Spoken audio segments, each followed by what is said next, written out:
ড্রেনে নেমে যায়। মিকা একটি বিকন সক্রিয় করে লিলিথকে প্রলুব্ধ করার জন্য এবং তার দল ড্রেনের পাড়ে দাঁড়িয়ে থাকে। মিকা জলাধারের মাঝখানে সাঁতার কাটে। লিলিথ একটি ছোট্ট হাঙর অর্থাৎ লিলিথের সন্তানের সাথে উপস্থিত হয়।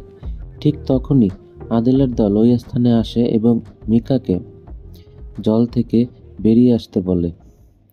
মিকা তাদের সতর্কতা শুনতে অস্বীকার করে ছোট হাঙরটির কাছে যায়।